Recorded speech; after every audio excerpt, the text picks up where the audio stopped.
ಎಲ್ರಿಗೂ ನಮಸ್ಕಾರ. ಎಲ್ಲರಿಗೂ ಉಷಾಂತರಂಗ ಯೂಟ್ಯೂಬ್ ಚಾನಲ್ಗೆ ಸ್ವಾಗತ. ಯಾರೆಲ್ಲ ಫಸ್ಟ್ ಟೈಮ್ ನನ್ನ ಚಾನಲ್ನ ನೋಡ್ತಾ ಇದ್ದೀರಾ, ಥ್ಯಾಂಕ್ ಯು ಸೋ ಮಚ್. ಇವತ್ತಿನ ವಿಡಿಯೋ ಏನು ಅಂತ ನೀವು ಆಲ್ರೆಡಿ ತಮ್ಮನೆಲ್ಲ ನೋಡಿರ್ತೀರಾ. ಹೌದು, ರಾಜ್ಯ ಸರ್ಕಾರ ಅನ್ನಭಾಗ್ಯ ಯೋಜನೆ ಅಡಿ ಅಕ್ಕಿ ಏನು ಕೊಡ್ತಿದ್ದಾರೆ, ಈ ಅಕ್ಕಿ ಜೊತೆಗೆ ಇಂದಿರಾ ಕಿಟ್ನ ಕೂಡ ಕೊಡಬೇಕು ಅಂದ್ಬಿಟ್ಟು ಒಂದು ಮಹತ್ವದ ನಿರ್ಧಾರನ ತಗೊಂಡಿದ್ದಾರೆ. ಇವತ್ತಿನ ವಿಡಿಯೋದಲ್ಲಿ ಆ ಇಂದಿರಾ ಕಿಟ್ನಲ್ಲಿ ಎಷ್ಟೆಷ್ಟೆಲ್ಲ ರೇಷನ್ ಇರುತ್ತೆ, ಹಾಗೆ 2-3 ಜನ ರೇಷನ್ ಕಾರ್ಡಲ್ಲಿ ಹೆಸರಿದ್ರೆ ಅವರಿಗೆ ಎಷ್ಟು ರೇಷನ್ ಹೋಗುತ್ತೆ, ಹಾಗೆ 4-5 ಜನ ಇದ್ದರೆ ಎಷ್ಟು, ಜಾಸ್ತಿ ಜನ ಇದ್ದರೆ ಎಷ್ಟು kg ಸಿಗತ್ತೆ, ಏನೇನೆಲ್ಲ ಸಿಗತ್ತೆ ಪ್ರತಿಯೊಂದನ್ನು ಕೂಡ ಈ ವಿಡಿಯೋದಲ್ಲಿ ತಿಳಿಸ್ತೀನಿ. ಸೊ ಸ್ಕಿಪ್ ಮಾಡ್ದಲೇ ಸಂಪೂರ್ಣವಾಗಿ ವಿಡಿಯೋನ ನೋಡಿ. ಹಾಗೆ ಯಾರೆಲ್ಲ ಹೊಸಬ್ರು ಚಾನಲ್ನ ನೋಡ್ತಾ ಇದ್ದೀರಾ, ನನ್ನ ಉಷಾಂತರಂಗ ಚಾನಲ್ನ ಸಬ್ಸ್ಕ್ರೈಬ್ ಮಾಡಿ, ಹಾಗೆ ಬೆಲ್ ಐಕನಲ್ಲಿ ಆಲ್ ಅಂತ ಸೆಲೆಕ್ಟ್ ಮಾಡಿ. ನಿಮಗೆ ನನ್ನ ಚಾನಲಲ್ಲಿ ರಾಜ್ಯ ಸರ್ಕಾರ, ಕೇಂದ್ರ ಸರ್ಕಾರದಿಂದ ಬರುವಂತಹ ಅಪ್ಡೇಟ್ಸ್ ಆಗಿರ್ಬೋದು, ಹೊಸ ಯೋಜನೆಗಳ ಬಗ್ಗೆ ಮಾಹಿತಿ ಆಗಿರ್ಬೋದು, ಹಾಗೆ ಪೋಸ್ಟ್ ಆಫೀಸ್ನ ಸ್ಕೀಮ್ಸ್ಗಳಾಗಿರ್ಬೋದು, ಪ್ರತಿಯೊಂದನ್ನು ಕೂಡ ನೀವು ನೋಡ್ಬೋದು. ಸೊ ಸಬ್ಸ್ಕ್ರೈಬ್ ಮಾಡಿಕೊಂಡು ಬೆಲ್ ಐಕನಲ್ಲಿ ಆಲ್ ಅಂತ ಸೆಲೆಕ್ಟ್ ಮಾಡೋದನ್ನ ಮರಿಬೇಡಿ. ಹಾಗೆ ವೀಡಿಯೋಸ್ ಇಷ್ಟ ಆದರೆ ಲೈಕ್ ಮಾಡಿ, ಹಾಗೆ ತುಂಬ ಜನಕ್ಕೆ ರೀಚ್ ಆಗಬೇಕು ನನ್ನ ವೀಡಿಯೋಸು. ಸೊ ಹಾಗಾಗಿ ನಿಮ್ಮ ಫ್ರೆಂಡ್ಸ್ ಆ್ಯಂಡ್ ಫ್ಯಾಮಿಲಿಗೂ ಕೂಡ ಶೇರ್ ಮಾಡಿ. ಬನ್ನಿ ಇವತ್ತಿನ ವಿಡಿಯೋನ ಶುರು ಮಾಡೋಣ. ನಾನು ಆಗಲೇ ಹೇಳ್ದಂಗೆ ಒಂದು ಮಹತ್ವದ ನಿರ್ಧಾರನ ತಗೊಂಡಿದ್ದಾರೆ ನಮ್ಮ ಕರ್ನಾಟಕ ರಾಜ್ಯ ಸರ್ಕಾರದವರು.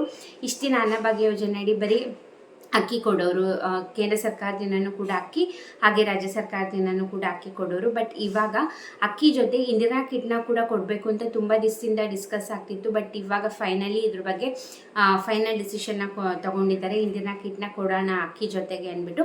ಸೊ ಈಗ ಇಂದಿರಾ ಕಿಟ್ನಲ್ಲಿ ಏನೇನೆಲ್ಲ ಇರುತ್ತಪ್ಪ ಅಂತಂದರೆ, ನಿಮಗೆ 1 kg ತೊಗರಿಬೇಳೆ, 1 kg ಹೆಸರುಬೇಳೆ, ಹಾಗೆ 1 ಲೀಟ್ರು ಅಡುಗೆ ಎಣ್ಣೆ, 1 kg ಸಕ್ಕರೆ, ಹಾಗೆ 1 kg ಉಪ್ಪು, ಇಷ್ಟೆಲ್ಲ ರೇಷನ್ನ ಒಂದು ಇಂದಿರಾ ಕಿಟ್ನಲ್ಲಿ ಪ್ಯಾಕ್ ಮಾಡಿ ನಿಮಗೆ ಕೊಡ್ತಾರೆ. ಹಾಗಾದರೆ ನಿಮ್ಮ ರೇಷನ್ ಕಾರ್ಡಲ್ಲಿ ಕೆಲವೊಬ್ರು ಮನೇಲಿ 2-3 ಜನ ಇರ್ತಾರೆ, ಕೆಲವೊಬ್ರು ಮನೆ 4-5 ಜನ ಇರ್ತಾರೆ, ಕೆಲವೊಬ್ರು ಮನೇಲಿ ಇನ್ನೂ ಜಾಸ್ತಿ ಇರ್ತಾರೆ.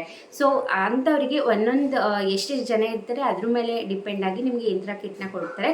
ಸೊ ಬನ್ನಿ ನೋಡೋಣ ಎಷ್ಟೆಷ್ಟು ಜನ ಇದ್ದರೆ ಎಷ್ಟೆಷ್ಟು ನಿಮಗೆ ಕಿಟ್ಗಳು ಸಿಗುತ್ತೆ ಅಂತ. ನಾನು ಆಗಲೇ ಹೇಳ್ದಂಗೆ ನಿಮ್ಮ ಮನೇಲಿ ಏನಾದರೂ ಒಬ್ಬರು ಅಥವಾ ಇಬ್ಬರು ಇದ್ದೀರಾ ನಿಮ್ಮ ರೇಷನ್ ಕಾರ್ಡಲ್ಲಿ, ಕೆಲವೊಬ್ರು ಒಬ್ಬರು ಇರ್ತಾರೆ, ಕೆಲವೊಬ್ರು ಇಬ್ಬರು ಇರ್ತಾರೆ, ಗಂಡ ಹೆಂಡತಿ ಈ ಥರ.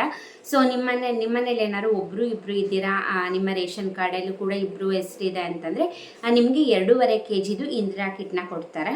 ನಿಮ್ಮ ಮನೇಲಿ ಏನಾದ್ರು 3 ಅಥವಾ 4 ಜನ ಇದ್ದೀರಾ, ನಿಮ್ಮ ರೇಷನ್ ಕಾರ್ಡಲ್ಲಿ 3 ಅಥವಾ 4 ಜನದ ಹೆಸರು ಇದೆ ಅಂತಂದರೆ ನಿಮಗೆ 5 kg ವೆಯ್ಟಿಂದು ಕಿಟ್ ಕೊಡ್ತಾರೆ. ಹಾಗೆ ನಿಮಗೆ 5 ಅಥವಾ 5ಕ್ಕಿಂತ ಜಾಸ್ತಿ ಹೆಸರು ನಿಮ್ಮ ರೇಷನ್ ಕಾರ್ಡಲ್ಲಿ ಇದೆ ಅಂದರೆ ನಿಮಗೆ 7.5 kgದು ತೂಕದ ಇಂದಿರಾ ಕಿಟ್ನ ಕೊಡ್ತಾರೆ. ಸೊ ಈ ಥರ ಬೈಫರ್ಗೇಟ್ ಮಾಡಿದ್ದಾರೆ. ಯಾಕಂದರೆ ಕೆಲವೊಬ್ರು ಒಬ್ಬರೇ ಇರ್ತಾರೆ, ಕೆಲವೊಬ್ರು ಜಾಸ್ತಿ ಜನ ಇರ್ತಾರೆ. ಸೊ ಜಾಸ್ತಿ ಜನ ಇದ್ದಾಗ ಆಬ್ವಿಯಸ್ಲಿ ಜಾಸ್ತಿ ವೆಯ್ಟಿಂದು, ಜಾಸ್ತಿ ಜನಕ್ಕೆ ಅಂದರೆ ಜಾಸ್ತಿ ರೇಷನ್ನ ಕೊಡಬೇಕಾಗುತ್ತೆ. ಸೊ ಹಾಗಾಗಿ ಈ ಥರ ಒಂದು ಡಿಸೈಡ್ನ ಮಾಡಿದ್ದಾರೆ. ಐ ಹೋಪ್ ನಿಮಗೆ ಇನ್ಫಾರ್ಮೇಷನ್ ಸಿಕ್ತು, ಹೆಲ್ಪ್ಫುಲ್ ಆಯಿತು ಅಂದ್ಕೊಂಡಿದ್ದೀನಿ. ಸೊ ಮೋಸ್ಟ್ ಪ್ರಾಬಬ್ಲಿ ಮುಂದಿನ ತಿಂಗಳಿಂದ ರೇಷನ್ ಜೊತೆಗೆ ನಿಮಗೆ ಇಂದಿರಾ ಕಿಟ್ನ ಕೂಡ ಕೊಡುವಂಥ ಚಾನ್ಸಸ್ ಇರುತ್ತೆ. ಅದ್ರ ಬಗ್ಗೆ ಏನು ಮೆನ್ಷನ್ ಮಾಡಿಲ್ಲ, ಯಾರ್ಯಾರಿಗೆ ಎಷ್ಟೆಷ್ಟು ಸಿಗುತ್ತೆ, ಹಾಗೆ ಇಂದಿರಾ ಕಿಟ್ನಲ್ಲಿ ಏನೇನಿರುತ್ತೆ ಅನ್ನೋದನ್ನ ಸ್ವತಃ DK ಶಿವಕುಮಾರ್ ಅವರೇ ಸೋಷಿಯಲ್ ಮೀಡಿಯಾಗಳಲ್ಲಿ ಹಂಚ್ಕೊಂಡಿದ್ದಾರೆ. ಸೊ ಅದನ್ನೇ ನಾನು ನಿಮಗೆ ವಿಡಿಯೋ ಮಾಡಿ ತಿಳಿಸಿರೋದು. ಐ ಹೋಪ್ ನಿಮಗೆ ಈ ಮಾಹಿತಿ ಹೆಲ್ಪ್ಫುಲ್ ಆಯಿತು ಅಂದ್ಕೊಂಡಿದ್ದೀನಿ. ಈ ವಿಡಿಯೋ ಇಷ್ಟ ಆದರೆ ಲೈಕ್ ಮಾಡಿ, ಹಾಗೆ ಇದೇ ಥರ ಅಪ್ಡೇಟ್ಗೋಸ್ಕರ ಚಾನಲ್ನ ಸಬ್ಸ್ಕ್ರೈಬ್ ಮಾಡ್ಕೊಳ್ಳಿ. ಹಾಗೆ ಸುಮ್ಮನೆ ನೋಡೋದು ಒಂದೇ ಅಲ್ಲ, ನಿಮ್ಮ ಫ್ರೆಂಡ್ಸ್ ಆ್ಯಂಡ್ ಫ್ಯಾಮಿಲಿಗೂ ಕೂಡ ಶೇರ್ ಮಾಡಿ. ನೀವೆಷ್ಟು ಶೇರ್ ಮಾಡ್ತೀರಾ, ನೀವೆಷ್ಟು ಸಪೋರ್ಟ್ ಮಾಡ್ತೀರಾ, ಅಷ್ಟು ಹೆಚ್ಚು ಜನಕ್ಕೆ ನನ್ನ ವೀಡಿಯೋಸ್ ರೀಚ್ ಆಗುತ್ತೆ. ಸೊ ಸಪೋರ್ಟ್ ಮಾಡಿ. ಹಾಗೆ ಇನ್ಸ್ಟಾಗ್ರಾಮಲ್ಲಿ ಕೂಡ ಫಾಲೋ ಮಾಡ್ಬೋದು, ಲಿಂಕ್ ಡಿಸ್ಕ್ರಿಪ್ಷನ್ನಲ್ಲಿರುತ್ತೆ. ಇಷ್ಟೊತ್ತು ವೀಡಿಯೋ ನೋಡಿದ್ದಕ್ಕೆ ಥ್ಯಾಂಕ್ ಯು ಸೊ ಮಚ್. ನಮಸ್ಕಾರ.